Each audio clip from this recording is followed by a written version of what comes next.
Olá pessoal, sejam todos bem-vindos a mais uma aula do canal Gênios da Física. Hoje nós vamos falar sobre derivada de uma função vetorial.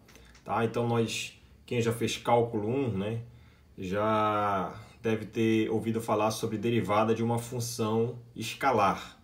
Mas agora nessa aula de hoje vamos falar sobre derivada de uma função vetorial. Bem, e qual é a finalidade dessa aula? A finalidade é formar, né, vocês com essa aula para futuramente falar sobre gradiente de uma função, né? E aí, antes de falar de gradiente, é necessário você falar um pouco do cálculo vetorial, né? Como é que você faz integração, né, em determinados caminhos, como é que você utiliza a questão da derivada direcional e uma série de outras questões. Então, como base, né, como conteúdo básico de cálculo vetorial, eu vou ministrar essa aula com esse propósito. Então, digamos que você tem aqui, olha, sem mais delongas, o x, y, z, né, e você tem aqui uma curva em vermelho, né, que eu chamei de curva C.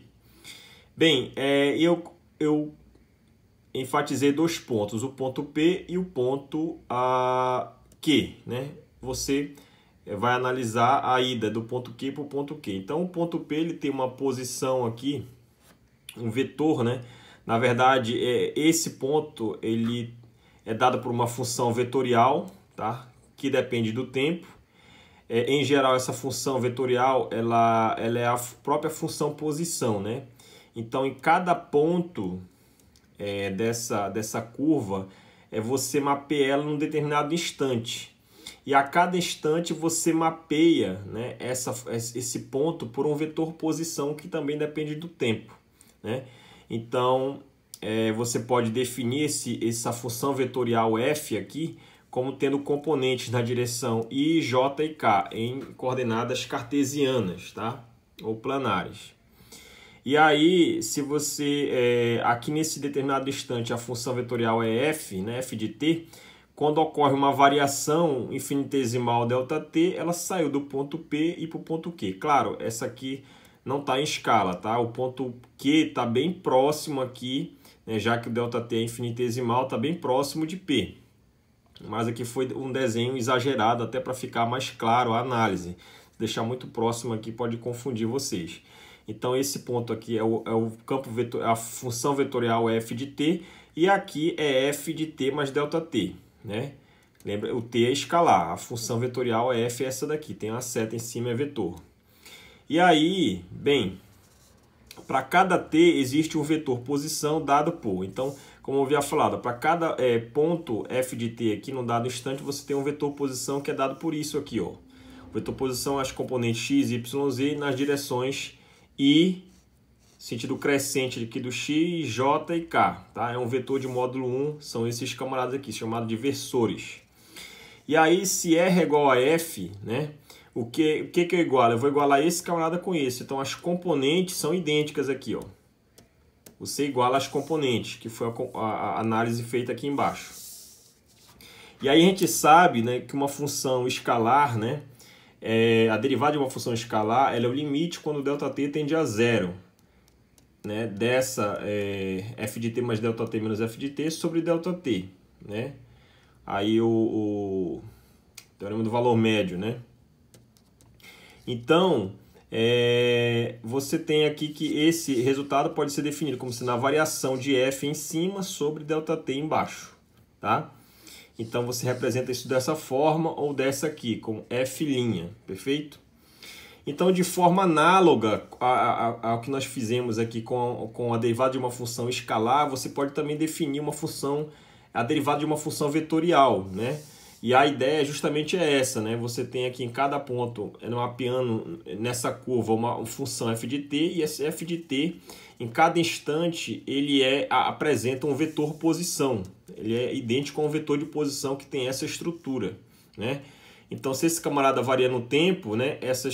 Esse aqui, x, y e z, também são funções temporais, perfeito? Esse R é dependente do tempo. Então, da mesma forma que você definiu aqui, basta colocar a seta aqui em cima, né? E definir a derivada de uma função vetorial. Está aqui, ó, tá? Então é de forma análoga à da função escalar, agora claro, com outra interpretação, porque o escalar só tem módulo, já a questão da função vetorial ela tem modo, direção e sentido. Então a derivada de uma função ela vai ser uma reta tangente, né? Nesse intervalo PQ, ela vai ser uma reta tangente nesse intervalo, né? Já que a variação de P para Q é infinitesimal, né? Um ΔT. Então esse ponto Q vai estar bem próximo aqui. E se você traçar uma reta tangente no sentido de orientação saindo do ponto P para o Q, né? Essa vai ser a orientação do vetor tangente, que é chamado de derivada da função vetorial f, tá? Então tá aqui a representação dela. Na física a gente pode ter várias aplicações, né? Na cinemática, por exemplo, a gente sabe que é o vetor velocidade, a derivada da posição no tempo. Perceba aqui que é vetor e v também. Então você pode definir aqui, olha, no caso aqui, a função que eu vou ter, a função velocidade, a derivada que eu vou ter da função, nada mais, nada menos, é o vetor posição, né? Fazendo um papel aqui de f. Aqui também eu posso ter a mesma coisa da cinemática da rotação, velocidade angular, vetor é igual a derivada, né?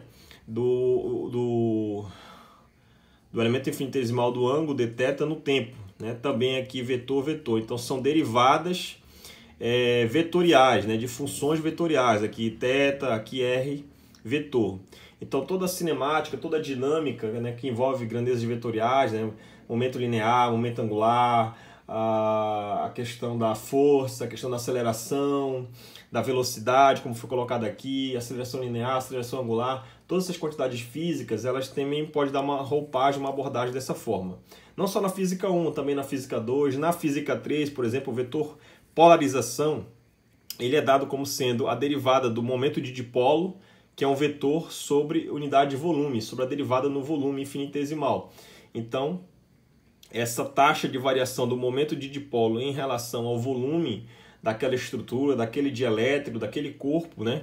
Você calcula o vetor polarização, que está ligado com a separação basicamente de cargas num corpo, né? Quando você aplica um campo externo, por exemplo, num corpo, né? Onde ele ocorre, os elétrons podem fluir naturalmente, né? Você pode aplicar, ele pode gerar um campo induzido ou um campo permanente, né? Um dipolos induzidos ou dipolos permanentes dentro daquela estrutura. Então, a grandeza física que mapeia esse tipo de análise é o vetor polarização. Ele está intimamente ligado com o momento de dipolo, que é o Pzinho, e aqui é o P maiúsculo, tá? Espero que todos tenham gostado. Até mais e bons estudos!